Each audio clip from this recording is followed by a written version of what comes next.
Hello everyone, and welcome to Diamond Painting Reviews by Jene. Today's video is the third installment of the collaboration between myself and Rob, aka Diamond Painting Dog Dad. So the painting that we are working together with is the Diamond Art Club's House on the Hill. This is a smaller painting. It's a 50 by 33 centimeter. It is a full round drill with 29 colors, and you can see the portion that I've already completed. It's turning out quite nice. I really do like this painting. The one thing that I will warn you about this painting is that you will need a light pad to work with it. The light pad will help you through this because, as I said, it's dark and a lot of dark colors. For me, it's necessary so I can see the placement as I'm going. The symbols are really nice and clear. I'm just going to get that hair out of there. And I love the drills. The drills are perfect. So I'm going to flip this around so I can start working on this section here. Oops. One reason why I like the size of this painting is I'm not knocking things over because it's so big. But let me turn my light pad on. There we go. So before I get started, I want to wish each and every one of you a very happy, safe, and healthy Easter Sunday. Today is Easter Sunday, and it is really early in the morning. For some reason, I just couldn't sleep in. Lately I just haven't had very good luck with sleeping, so hopefully I can get a nap in. We'll see.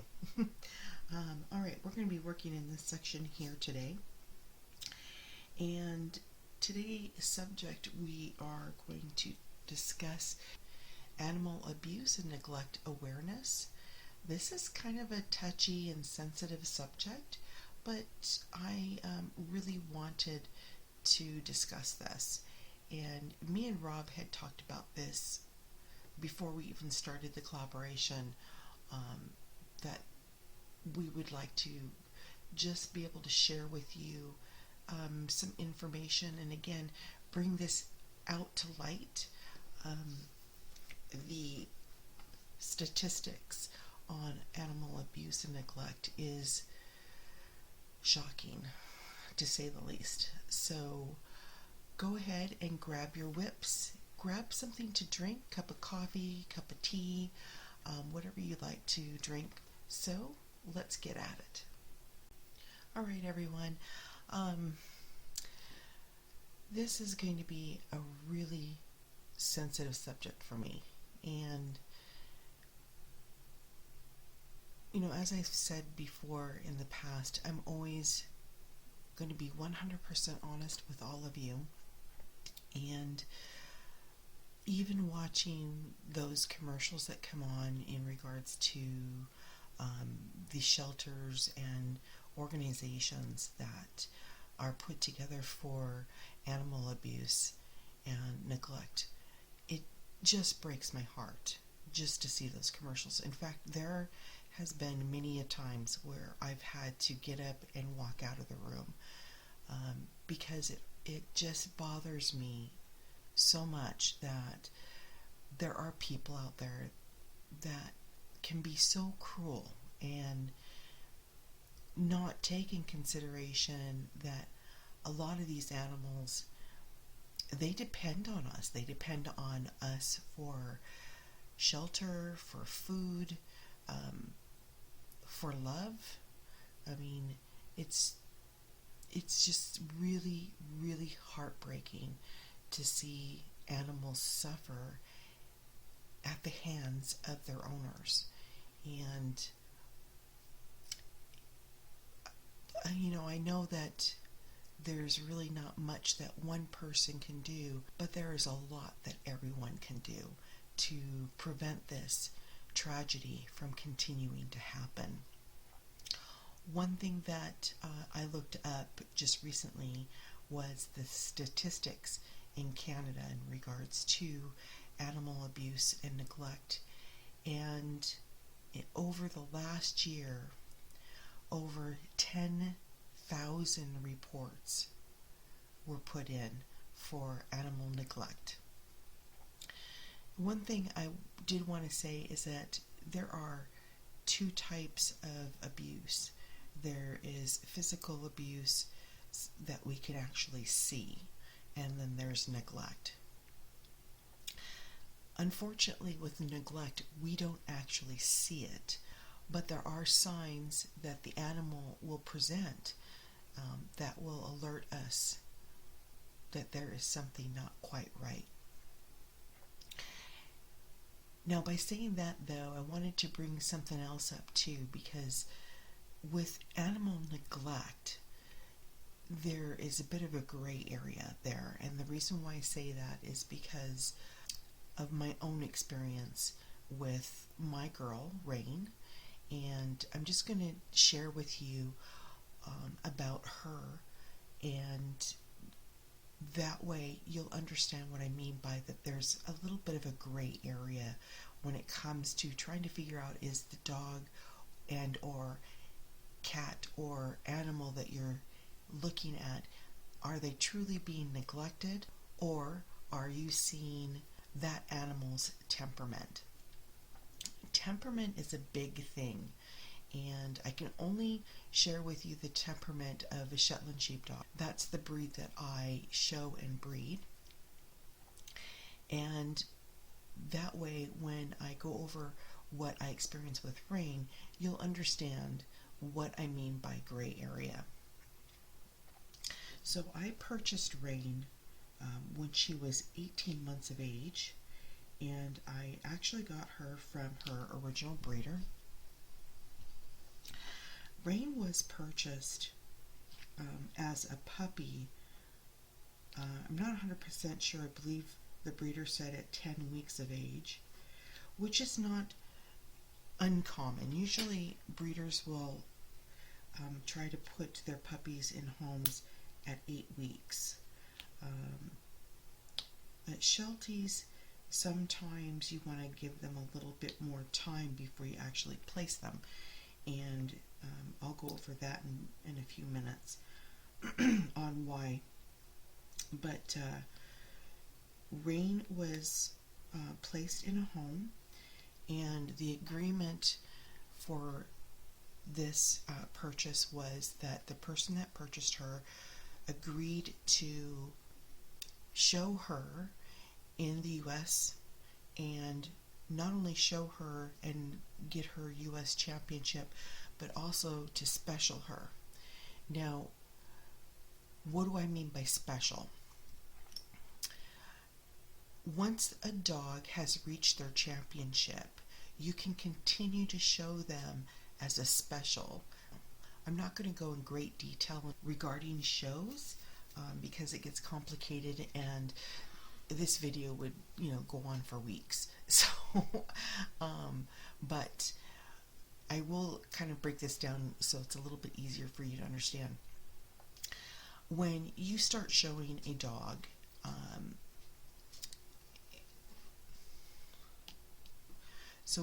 I'm sorry, I can't, I'm just going to put this down because I won't be able to place drills and talk about this at the same time, because I will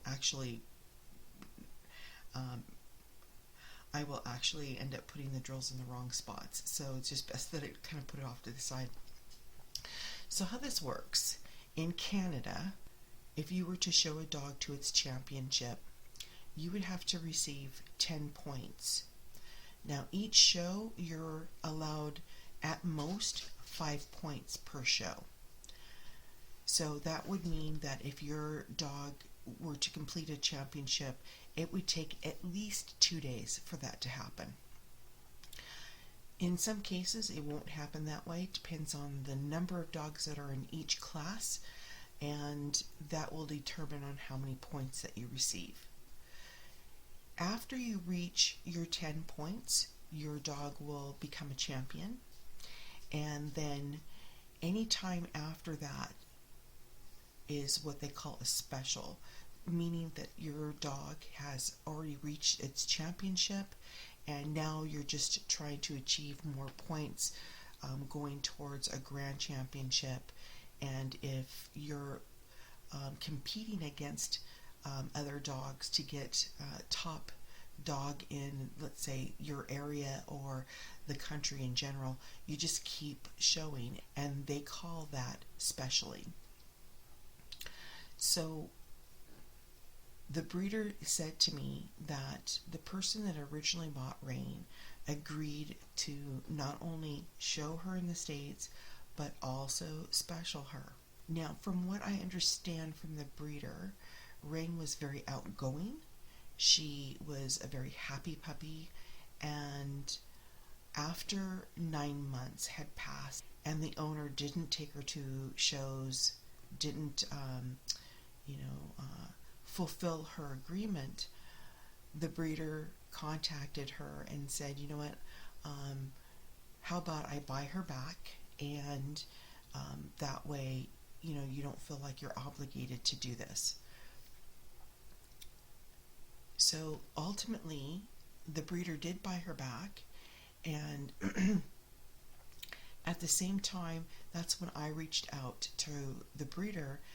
I love her dog. She has really beautiful Shelties, and I reached out to her and told her that I was looking for a nice show breeding quality female, and we started talking in regards to not just dogs but horses. Me and this breeder had a lot of things in common, and so we started talking about that. And at the time, she had stated that she didn't have any puppies available, and I was kind of disappointed, but it is what it is. If they don't have any puppies available, there's nothing you can do.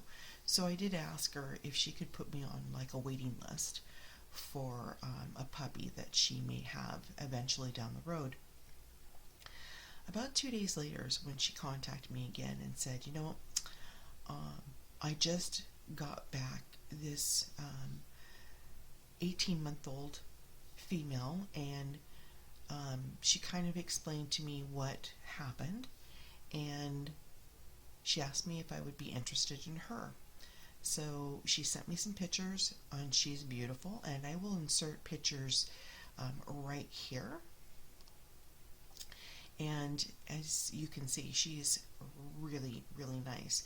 Now this is Rain at 18 months of age, and she is what we call a bi-blue color. So blues are what we consider a diluted black. They do have black in their coat as well as this diluted black color.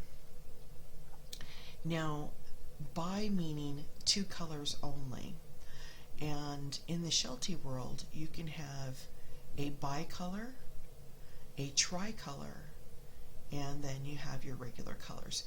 So I'm just going to go over those colors with you so you can get an idea of what I'm talking about. So most people, when you hear the word Sheltie, one thing you think of is, oh my gosh, it's a miniature Lassie. Lassie was actually a collie, and we call that a sable. They are a really nice, rich brown color with a white collar, and then they have white on the tip of their tails and on their legs, and some white on their face as well. So that color is called sable. Then you have your tri, which is black with tan markings in the face and around the legs, excuse me, and then white collar and white feet, usually white tip tail. So again, three colors. You've got black, a little bit of tan, and then your white. Then you have the blue merle. The blue merle again is a diluted black. They come in multiple patterns of colors, and they can also have blue eyes. Now, in the Sheltie community, it is acceptable to have blue eyes in only blue Shelties. If a sable has blue eyes, or if a tri has blue eyes, and it can happen, in the Sheltie world, that's frowned upon. Personally, myself, I don't understand why eye color has anything to do with it, but they base all this information on a standard that was put together when the breed was established within the American Kennel Club. So that's why I'm saying if they do have blue eyes and they are tricolor or a sable, it's frowned upon. Alright, so that goes over the color. And as I said, Rain is a bi-blue, so she only has 2 colors. Rain does have what we call a merle eye or a blue eye, and it's a partial, so you can only see a little bit on the lower part of her eye. Rain is a super, super sweet dog. I mean, I love her to death. She is just a love. And when the breeder offered her to me, I jumped on it because, first of all, I love her color, and she looked amazing in the pictures that she had sent to me to be able to view her, to see her. Sorry. So, actually, I'm just going to keep that down. So we made the arrangements to have Rain shipped from Washington State to North Dakota, and we picked her up at Grand Forks Airport. Now, Rain had traveled for about 6 hours. She had a fairly large kennel, so the kennel was big enough for her to be able to stand up and move around without being restricted. So that is one thing that airlines are really, really good about, that they are in a big enough crate or kennel to allow them to get up and move around without being restricted. Now, Rain had, like I said, a fairly big sized kennel. I mean, it was probably double the size that it should have been, but that was okay. She had her little water dish, and the breeder made sure that her bedding was super thick, and just in case she did end up having an accident, that it would be absorbed by what we call puppy pads. And she had a nice blanket. You know, she did fairly well making sure that she was nice and comfortable, and she also put a toy in there for her so that she wouldn't get overly bored.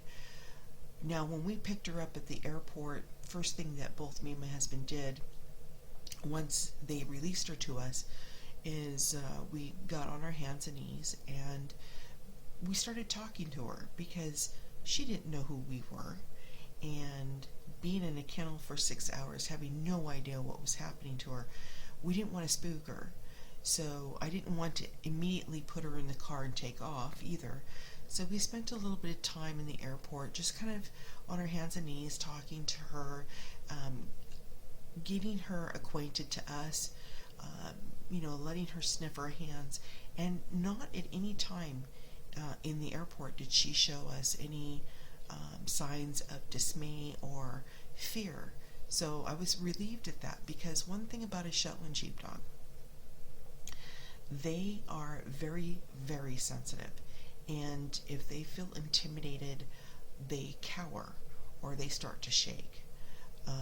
And when you see them shaking, that's more like they're fearful. But Rain didn't show any of those signs, so we took the kennel and got her in the car and drove to the hotel that we were staying at. Now, the nice thing about living in Winnipeg, we're only 3.5 hours away from Grand Forks, North Dakota. And depending on how long you stay in the States, will determine on how much money you have to pay when you go back into Canada after you've purchased something. Now, because Rain was being purchased as a show breeding dog, I knew that I was going to have to pay taxes on her in order to bring her into Canada. So we decided that if we stayed the night, we wouldn't have to pay the duty, but we would have to pay the taxes. So we drove to the hotel, and at that time, that's when we let her out of the kennel, and she, again, didn't appear to be in any dismay. She was wagging her tail. She wasn't quite sure who we were, obviously, but she wasn't showing any fear. She wasn't indicating that she didn't want to be around us in any way. So we made sure that she had food for that evening, lots of water. We took her out on a walk. She handled that really well. So I was really, really pleased with this. And the next day we drove back to Winnipeg. And when we got her in the backyard in our place and let out our dog, Gator. Now, he was a bi black, and I had had him for years. She established immediately who was going to be the alpha dog in the group, which was quite funny. Gator was a super, super outgoing dog and just loved him to death. But he wasn't and never would have been an alpha. He was always trying to please everyone, and sometimes when a dog is that willing to please, they have a tendency of being more of a follower than a leader. So yeah, she established with him really quick, I'm the alpha, get out of my way. So we brought Rain into the house, and she adapted fairly well within the house. But the next day, that after we brought her home, a few things started to happen. One, she didn't appear to know how to go downstairs. That didn't worry me too much. I thought it was a little odd, but I figured, well, maybe she wasn't in a house or property that had stairs. You never know. That was one thing. Another thing that was a problem is that she didn't want to go out the door. And so I would literally have to pick her up and go outside. And I noticed that as soon as I put her outside, she started cowering. And that started worrying me because I thought, well, she wasn't like that yesterday, but all of a sudden now we have her cowering and she didn't want to go to the bathroom. So I would start walking around and talking to her. Eventually she did do her business, and then I started walking back towards the house. I figured that she had to know how to go upstairs. But as soon as I opened up the door, she ran off and hid, and I thought, this isn't good. So I went and got her. She came up to me immediately once I went out into the back, and I picked her up and I brought her into the house. As soon as I did that, she was perfectly fine. She was acting completely normal. I sat on the couch thinking, something's not right with this picture. So I thought maybe this was just a fluke thing. But every time I had to take her out to go potty, I would have to do that routine, pick her up, take her downstairs, take her through the door, take her in the back, stand out there with her. I had to do that for 2 months. Eventually, Rain got enough confidence within herself that she, started doing this on her own. But it took 2 months for her to gain that confidence, and I started wondering what the heck happened to her that she would start acting like this. So I decided I was going to call the breeder and see if I can get some more information on Rain, because it just didn't make any sense. So I explained to the breeder what was happening, and she was a bit shocked. She says, well, she wasn't like that in my house, and we have steps, and she was going up and down the stairs. I'm like, well, I said, is there anything that you can tell me that could possibly cause this? I said, because this is something that I'm going to need to work on, and I need to know exactly what happened that could have put her in this state of mind or this temperament. So we had a discussion for about an hour, and at one point the breeder had said to me that she knew the owner before had basically taken Rain, like I said, at 10 weeks of age, and didn't socialize her. Now that's a big issue in the Sheltie world. As I said, Shelties are very sensitive, and if you don't socialize them at a young age, two things can happen. One, it won't affect them at all. They just have that temperament or that personality that they're really bubbly and outgoing. Or two, it can go the complete opposite direction. They become fearful of people, and they don't work well in a group environment. So after speaking to the breeder, I thought, well, it looks like I'm going to have a lot of work on my hands with her if I want to show her.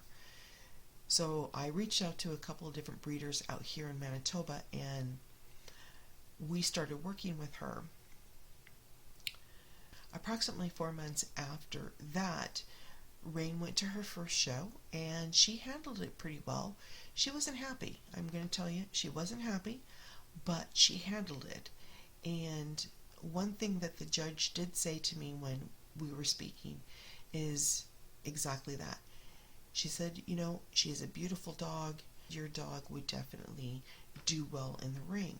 She said, but the problem with her is that she is not happy. She doesn't want to be here.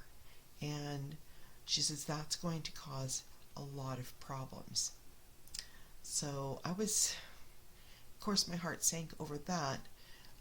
But all I can think of is, okay, what am I going to do to make her more comfortable?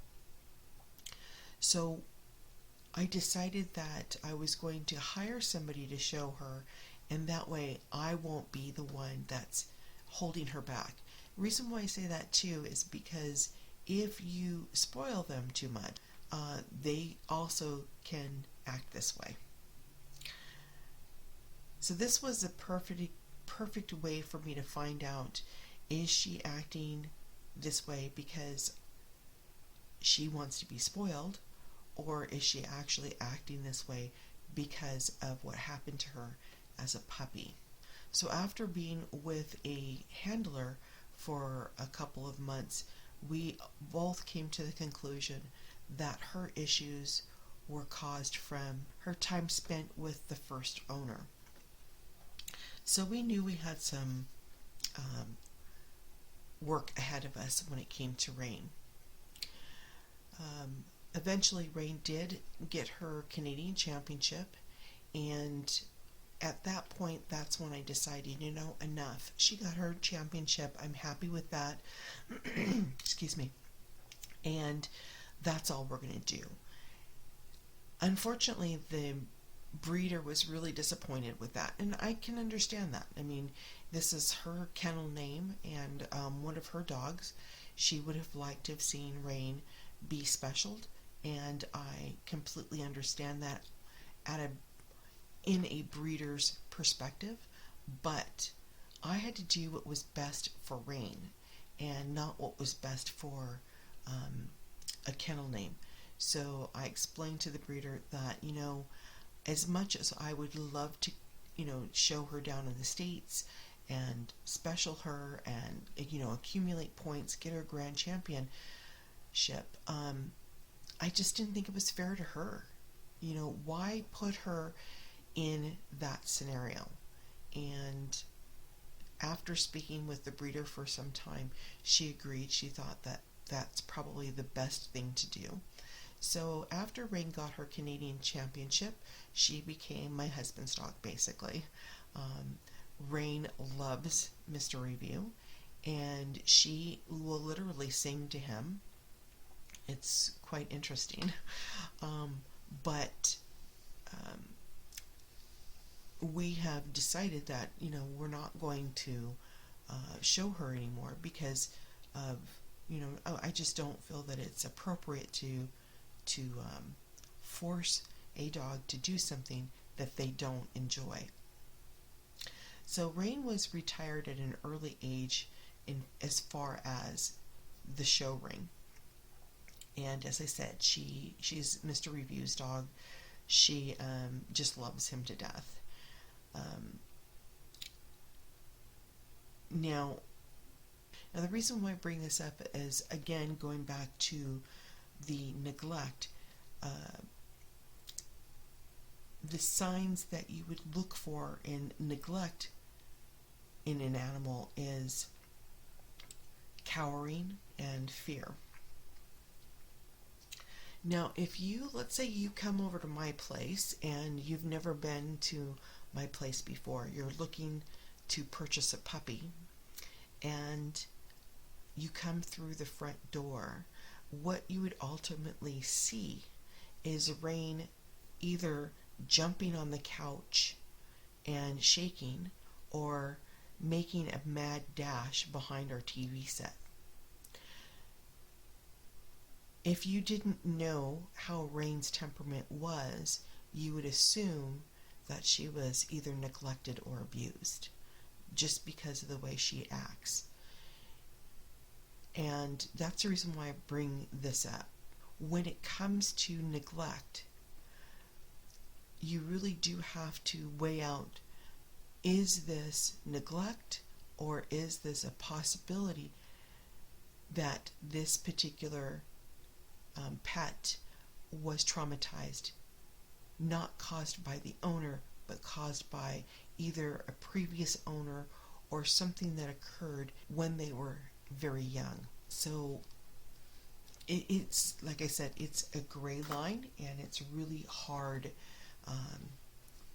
to know exactly which one it is. I do a lot of walking around the neighborhood, and one thing I have to say in this area, that people really do take care of their dogs. Believe me, I observe it, and I see a lot of people that have dogs in fenced areas. You know, they have adequate shelter, they have adequate water, and so on. But there are, in some cases, people that will have animals such as dogs, and they do things that I would classify as either neglect or abuse. So I'm just going to share with you something that happened about 6 years ago. Now, I'm not going to go into a lot of detail, because if I did, this video would be like, 3 days long. But I want to share this story because this is a perfect example of neglect and abuse. I had been approached by some people that lived approximately 10 minutes from where I live right now, and they had cats. They were going to go on holidays, and they wanted someone to house sit their house and take care of their cats while they were away. And I thought, I can do that. I don't have kids, and other than my dogs, my husband took care of the dogs, so I stayed at their home and took care of their cats. Now, the neighbors next door, they had dogs. And there was 3 of them. One was like a shepherd cross. Another one looked like possibly a Rottweiler or a pit bull cross. And then they had this little Yorkie, just the cutest thing in the world. He was just a little cute puppy. And one thing that I noticed right off was that all three of these dogs were out on the porch. They had no water, and they had no shelter for shade. And it was August, so it was one of the hottest parts of the summer was August, and it was quite warm. That was the first thing that I noticed when I went over to this place and started taking care of their cats, is these three dogs. And when I saw the owners, I was quite intimidated by them. I didn't want to approach them and say, hey, are you going to take care of your dogs? Do you ever bring them in? I mean, you have to really be careful when it comes to that, because you don't know the owners and you have no idea what they're capable of. So after the third day, I came home from work, or came to the place that I was house sitting from work, and I noticed the dogs again were still out there, and there was no water. It was really warm outside. I mean, it was just humid and hot. So I really felt bad for these dogs, and the owners weren't around, so I thought, I'm going to give these dogs some water. And even though I didn't know if these dogs were vicious or not, I still went ahead and did that because I just felt really bad for them. Now, they drank up all the water that I gave them, and I grabbed the bowls and I went back to the house that I was house sitting, washed them and put them away. At day 5, that's when I thought, you know what, I'm going to call somebody, because this isn't right. You don't leave dogs out like that. And so they sent over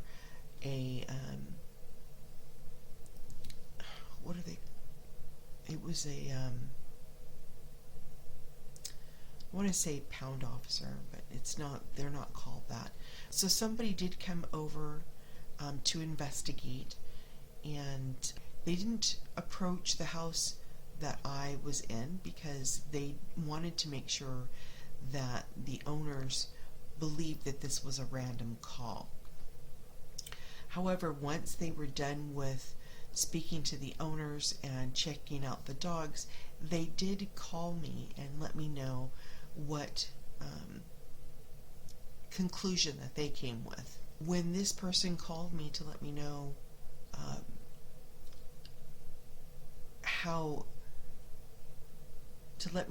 what happened with the 3 dogs and the owners, basically this person told me, you know, if this continues to happen, please let us know. We have warned them that if they get another call, that the dogs would be removed from the property, and there is a chance that they could be arrested for animal abuse. And I thought, oh great, okay, so hopefully that would alert the owners that there are people watching and concerned about these 3 dogs.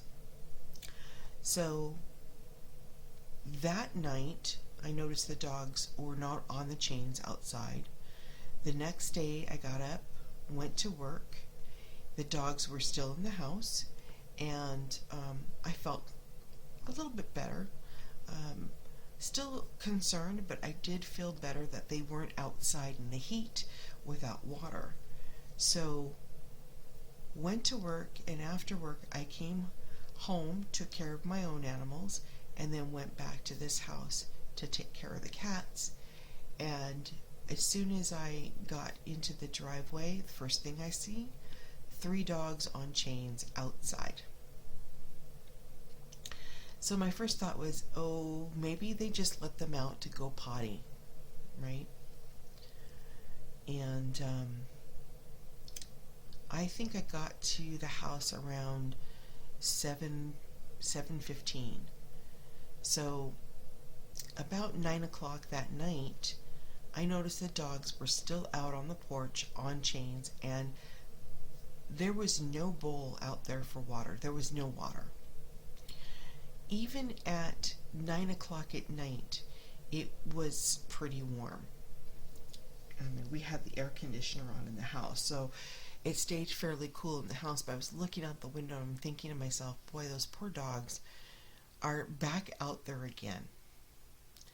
So I went to bed, and the next morning got up and got ready for work. And as soon as I went out the door to get into the car, I noticed the 3 dogs were still outside. And I pulled away from there thinking, oh, those dogs don't stand a chance if this continues to happen. So I went to work, and I kept thinking, what do I do? Do I call them again, or do I just ignore this?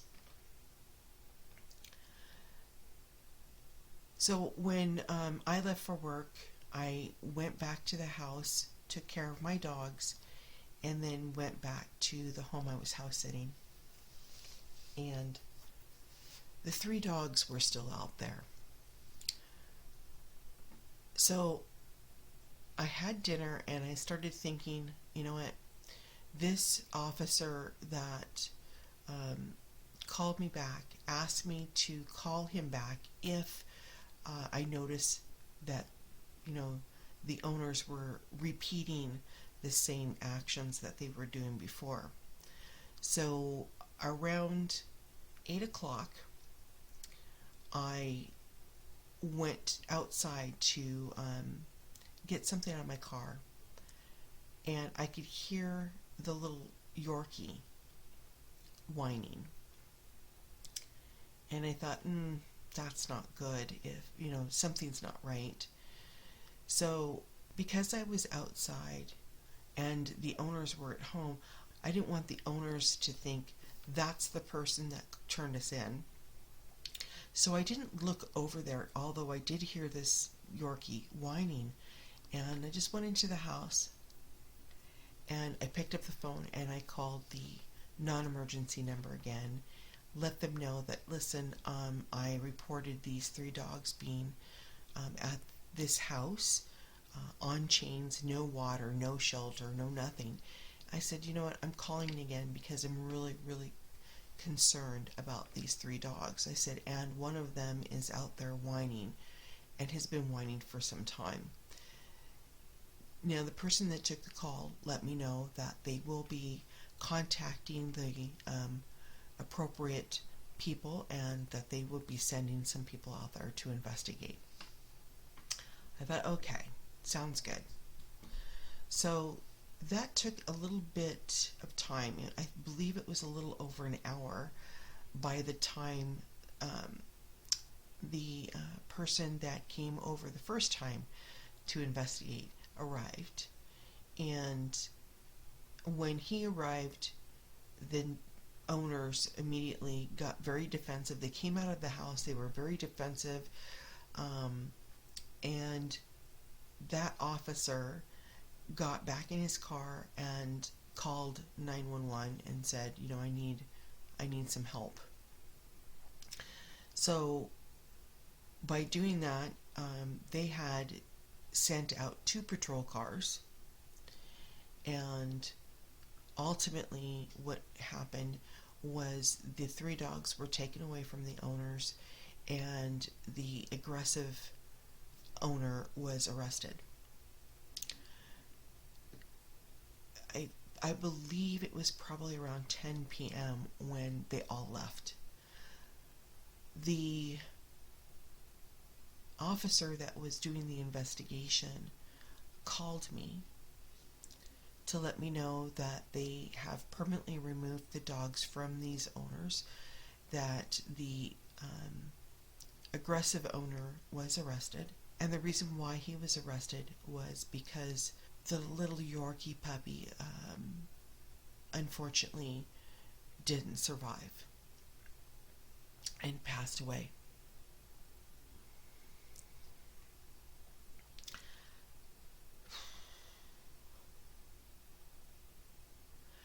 So after talking to that officer, I hung up the phone and I sobbed for probably about an hour, because all I can think of is if I had acted first thing in the morning instead of, in the evening time, maybe that puppy would have survived.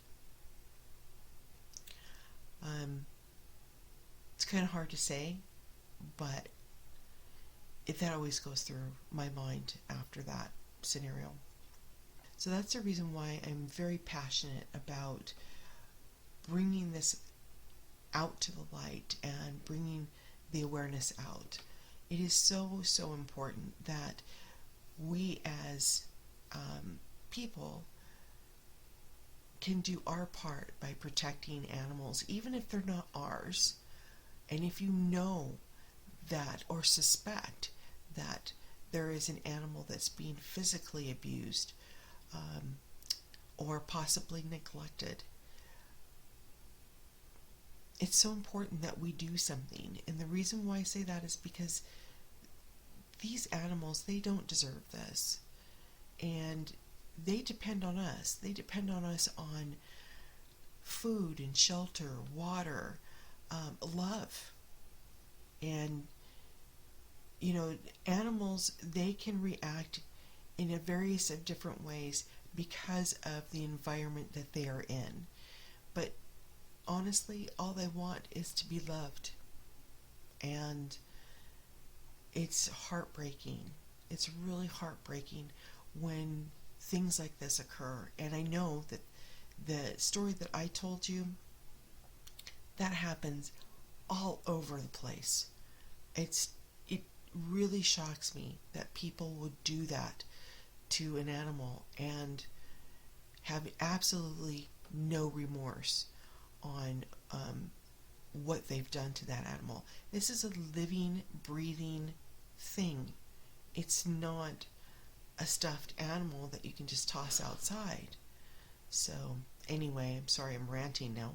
And again, it's all about bringing this out to light and keeping it out there so that nobody forgets these animals that are suffering and are just waiting to be saved. Again, I want to apologize. I know this is a very sensitive, touchy subject, and I definitely didn't want to upset anyone or have anyone feel sad. There are a few places out there, if you are looking for a really super nice pet and want to help out, there are plenty of rescue places in your area, I'm sure. And there's also the Humane Society. They do a wonderful job providing care for these animals. So if you're considering looking into getting a pet, please look into your local shelters and your Humane Society. And those dogs and cats really deserve to be adopted and loved.